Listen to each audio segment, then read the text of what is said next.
It was a good time. I have lots of memories in there, and most of them were good. And I just loved living there. I think the Vis community was always just like kind of a special place because there weren't a lot of people living there, but everyone felt really included in everything.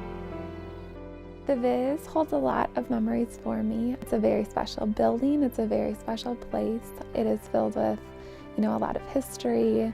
All of my memories around the Vis are surrounding students and the wonderful people that have lived there. It was a cool building. You could tell it was the old architecture by how big the rooms are. I know on the top floor the ceilings were quite tall. It was a cool place. Particularly for students who have lived there, has a very special place for them. I think it was and still is, a community that it was very intimate in the way that they were, I wouldn't say off by themselves, but they certainly were, a block or so away from campus, and so developed into a strong knit community.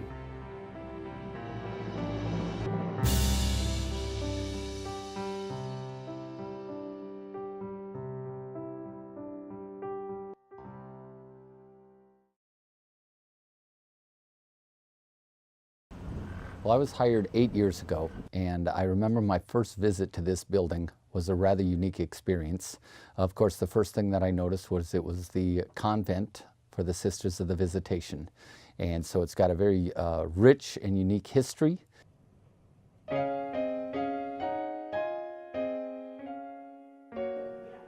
The Sisters of the Visitation came here early. They actually arrived in October of 1871 in Dubuque. They came from St. Louis. These particular nuns, there were 6 of them that came to Dubuque in 1871, and they established a school on West 3rd Street, an academy for girls, and that actually was built and established, and they opened their doors in October 26, 1871. Bishop Hennessy had looked for another home for them because they had outgrown their home there on West 3rd. And he located some property on what is now Alta Vista Street. And there he purchased the property that was formerly owned by George Wallace Jones. Then he was able to move the sisters over to the mansion, and they occupied the mansion for a while. It was not suited for a school. And so a little later on, after they had come over there in 1879, they were able to acquire funds to build a new building, which they did in 1884. That new building actually was built about where the Alternative Learning Center is now on Alta Vista Street. And the first building was built there, and they had about 70 students. And then they outgrew that, and they built another building in 1886 next to it, a little bit to the south of that building. And they outgrew that. So in 1890, they started plans for another building, which wasn't actually completed until 1907.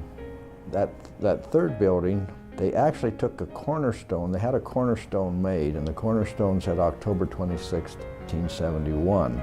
I knew that had to be incorrect because the sisters were not there in 1871. They were not at that location at all. They were still on West 3rd Street.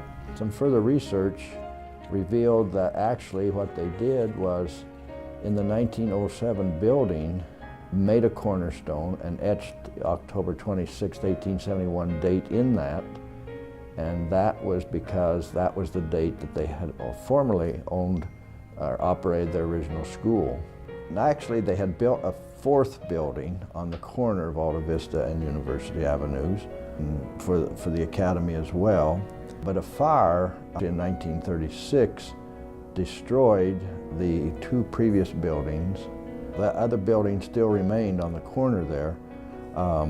That was built in 1931, actually.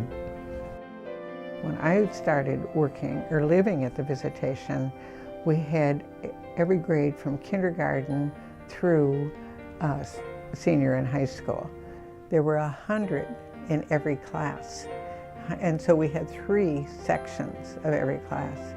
And I have such happy memories, and I think all of the sisters do, of the students that we taught, the people that we work with. Vocations started to dwindle off, and many of our sisters left the community, or else they died. The Sisters of Visitation closed their school in 1955. They did keep a kindergarten operating there until 1970. And so we had a very large building and nobody to live in it.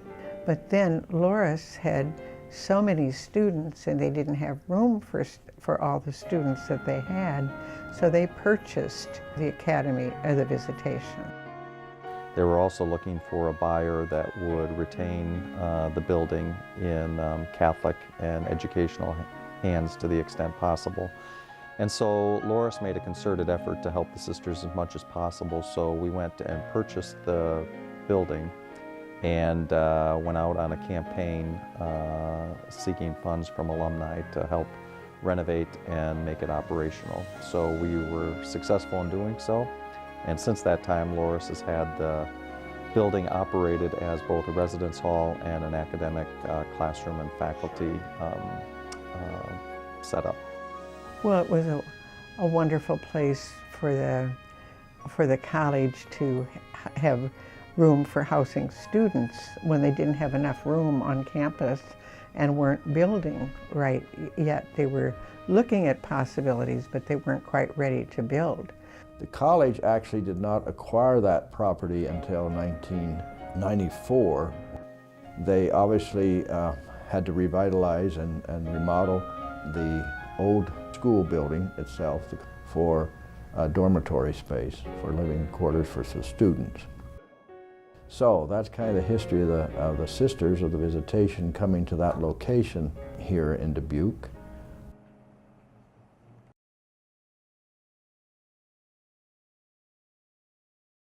It was March 16th. I can specifically remember I was sleeping just like any other person would be sleeping at 5 a.m. So I had fallen asleep on the couch the night before studying for a midterm exam I was supposed to have the next day. And I remember there was a storm that night, and at one point there was like some strikes of lightning and the lights had flashed, but I didn't think much of it at the time.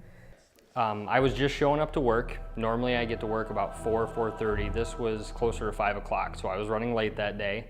When I got here, another employee was outside, and we were talking for a few moments, and during our conversation, I had said to him, "That light looks eerie." And I just remember that because eerie is not a word you get to use a whole lot. And what looked like a light on the roof, like a spotlight with rain washing in front of it, kind of had that glow to it.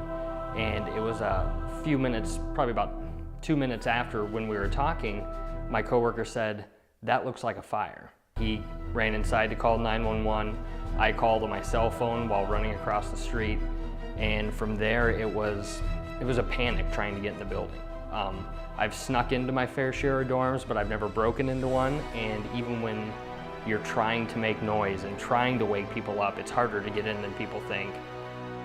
But I just remember getting woken up at about 5 in the morning, I'd say, because there was someone running around banging on windows trying to wake everybody up. And at the time, I didn't really know what was going on because the fire alarms hadn't gone off. Eventually, I did get in and kind of systematically pulled the fire alarms, waking everyone up. The fire alarm went off, so immediately I jumped out of bed. I thought it was just another fire alarm. A bunch of people thought it was a prank or a joke or burnt popcorn or something like that, so they didn't all believe me. So it was kind of trying to convince these people how serious of a situation it was when, you know, you're waking them out of their sleep with an alarm and banging and screaming. And all of us woke up, but none of us really thought anything of it. We just thought, oh, someone was making popcorn, or for some reason we were like, oh, that's fine. In college, you're so used to the fire alarm going off for people burning popcorn or something stupid like that. I just remember the fire alarm going off, and then it kind of turned off, and so I thought maybe it was a joke, and I decided to go back in my room, but my roommates didn't let me, so. So we walked out of our door, and one of our roommates said, oh, did you guys smell smoke? And we just thought, oh, it's nothing. Someone was just cooking. And it didn't really register that anything could be going wrong. I just remember I opened the door and there's just like a bunch of wind, and I just saw flames everywhere and a bunch of debris falling, and it was the scariest thing I've ever experienced. Then we got out of the building and realized it was an actual fire. Okay, this is real. Good thing I got out, I guess. We all just kind of stood there in shock for, it felt like a long time, but it was probably a couple seconds. And luckily one of my roommates went into emergency mode. Okay, we have to go. We can't go out this way because it was so windy that stuff was just flying off and it was on fire. So I said, okay, we can't go this way. So then we went back into our apartment, and we have a back door that leads into an alleyway. So we ended up going out that way. And so once we were in the alley, there were people in the houses just kind of watching it, and they realized how scared we were and let us stay in their house for a little bit until we could get a hold of one of the RAs. None of it was really sinking in for any of us, and that was when I was like, oh my gosh, this building is on fire. I don't know what's gonna happen. I don't know if it's gonna spread to our building. I wonder if everybody's out. There's so many things going through your mind at that moment. Once we knew how serious it was, we made sure we got everyone out, brought them over to our building, and from there the fire department put it out, and Loras then responded. Then we stood in the parking lot for a little bit, and then they let us into the radio station. And there was so many people from Loras there already, Kim Walsh and President Collins and Molly Schumacher, the head of Residence Life. Everybody was over there, and everyone was very shaken up, I think, but knowing that everyone was out safe was probably the biggest thing. Katie Keeler, she's one of the ACs on campus. She arrived, she had her computer with her. We pulled up a roster and immediately checked to make sure everybody who lived in the Vis was there at the time, and if they weren't there, we wanted to account for where they were. Well, my part was to receive the call shortly after 5 o'clock in the morning, and immediately drove to campus and said lots of Hail Marys on the way, and then mostly my role was to make sure that staff and students were receiving the support necessary. The first individual I spoke with was the fire chief. Asked him what he knew of the fire, specifically were all our students and staff safe, and he confirmed indeed that was the case. Then for the next 4 or 5 hours, we just kind of stood around and waited, and watched our building burn and them try and put it out. So it was a pretty surreal experience. For those of us who were involved that morning, we were just starting work.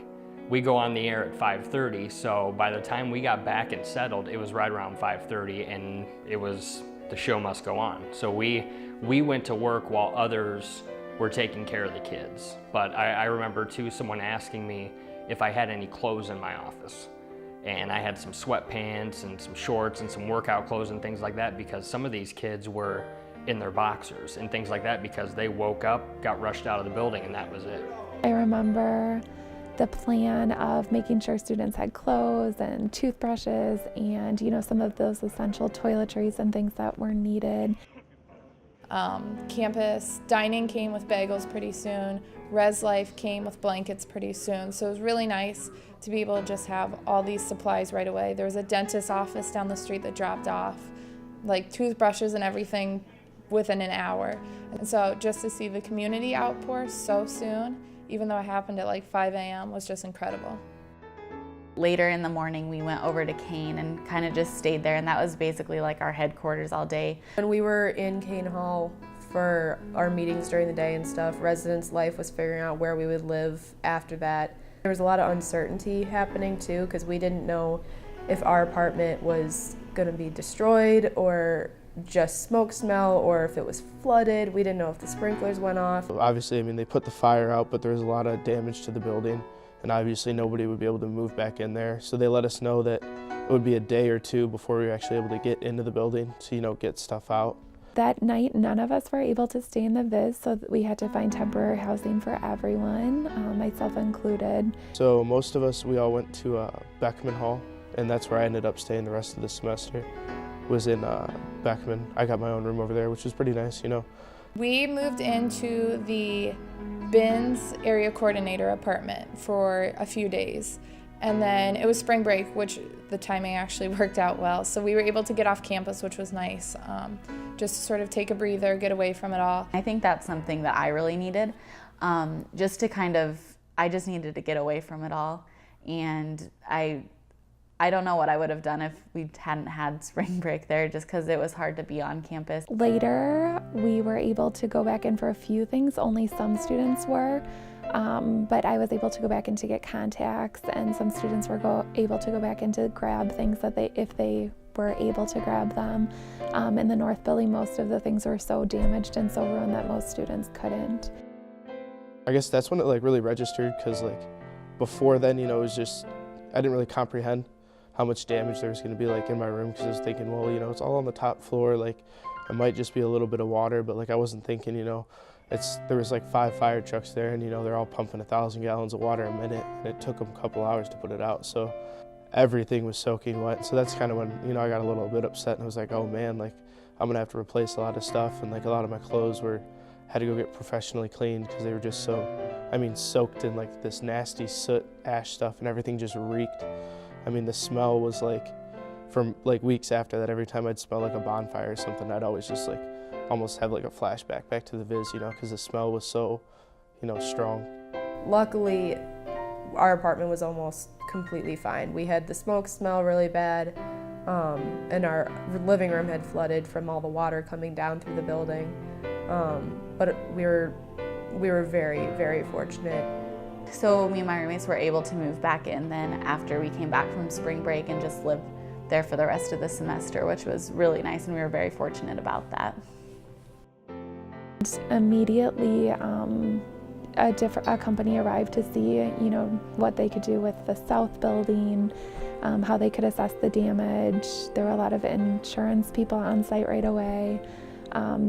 Just a lot of behind the scenes things happened immediately that day, the next day, and you know, the weeks to follow. As we talked as a music faculty that quickly gathered, concerns were twofold. Certainly our first concern was the safety, the well-being, and the emotional stability of our students. And then, of course, we started to think about the future. What does this fire mean?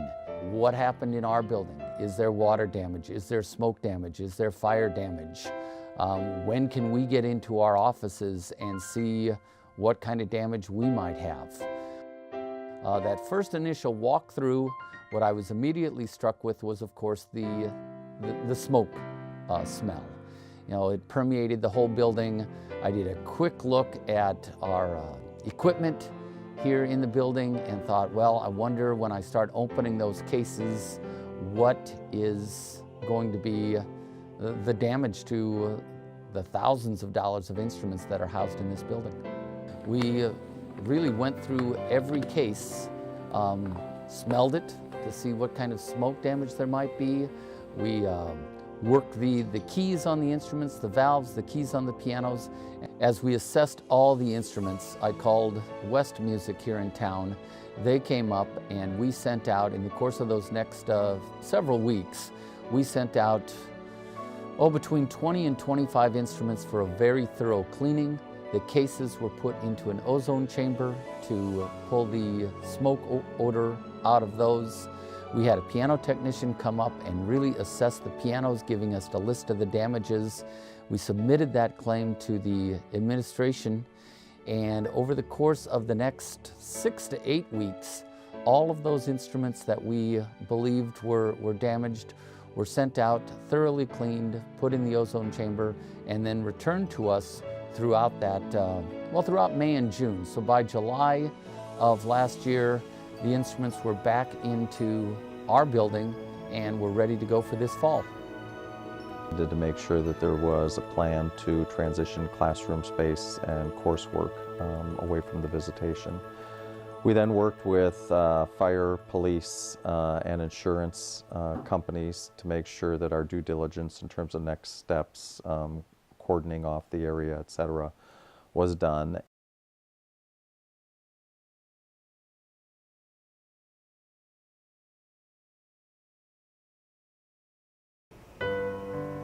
It was probably several months that passed without a lot of information, but we were always told that, you know, it was in the process of being negotiated between the insurance company and Loras College as to what was going to happen. We had lots of ideas as to what might happen with the building, but I think certainly most of us believed that that building was a complete loss. And working with the insurance companies, it's a fairly elongated process. Well, the fire was devastating, needless to say. I think the one thing that we all agreed on, that being the fire marshal, the insurance inspectors, and ourselves, was the cause was lightning that struck to the north side of the cupola. While the fire was pretty much isolated to the upper level of the building, in the attic spaces, the nature of the building is what they call a timber construction, which is just that. It's made from wood timbers. The significant amount of water damage that followed the fire or extinguished the fire probably was the biggest culprit. While the fire did burn off the roof, burned up to the cupola, the amount of water that was placed on it to try to extinguish the fire penetrated down through all of the floors down into the sub-basement of that building and caused as much damage as the fire in itself did. My personal opinion is I did go into the building, a week after the fire, few weeks after the fire, and there's no doubt in my mind that would have had to have been, the building would have had to have been completely taken apart inside. It would have had to have been gutted completely because the amount of mold, the amount of water damage, the amount of smoke damage, it was completely unlivable. Working through the whole insurance process, the whole analysis process, it was time consuming, which was a little frustrating to many parties. Some community, some neighbors, looked at it for a long time, and we apologize to some degree for that.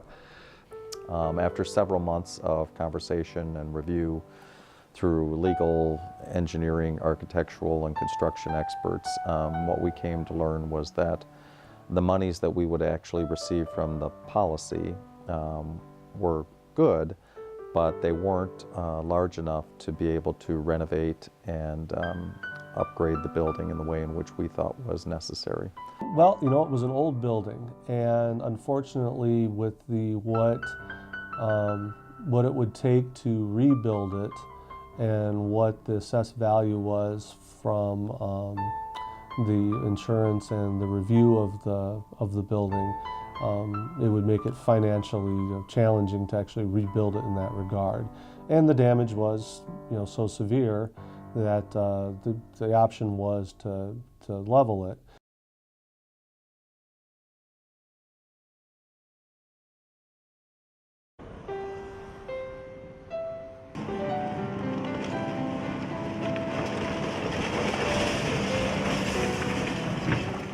By and large, the demolition process went quickly and it's completed. The challenge is always finding the right time to do it and getting the weather to cooperate, which during the winter is no small task. For us, once you decide to demolish a building, it isn't just that. It requires a fair amount of analysis, paperwork, evaluation from asbestos to whatever before you can actually get the demo permit, and all that went very smoothly. When we first heard that the building was going to be demolished, our immediate concerns was the noise and the demolition process itself and how that would impact class. When we heard that it was going to start in January, most of us teach a J-term class in this building. And so we were quite concerned about the noise and the vibrations from the heavy machinery that would have to be brought in. Fortunately, most of the heaviest demolition occurred at the end of J-term, and being the last week of J-term, it didn't interrupt our classes as much as we feared it would. And then in recent weeks, it's been mostly kind of the cleanup phase. So by and large, the efforts at demolition are completed, and now we'll wait for the spring or the summer to landscape and upgrade the property correctly.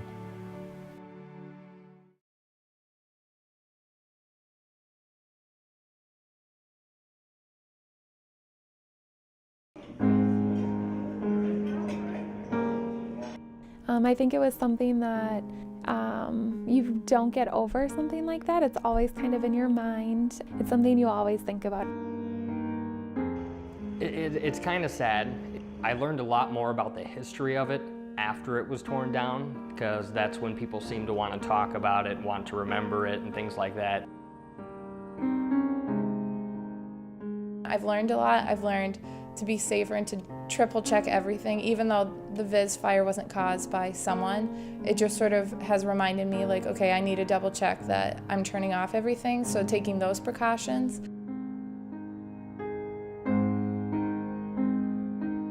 I'd say I've mostly moved on. It's still kind of hard sometimes just thinking about it.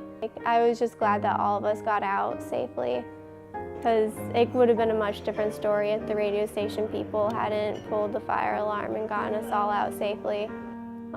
Because stuff can be replaced, but people can't, and so I think that kind of is what helped me move on, is knowing that. Yeah, I mean, we all kind of, miss the Vis, and, every once in a while we'll drive by and we'll be like, oh, rip to the Vis, because that was the first place, like a lot of me and my buddies, I'm a wrestler here.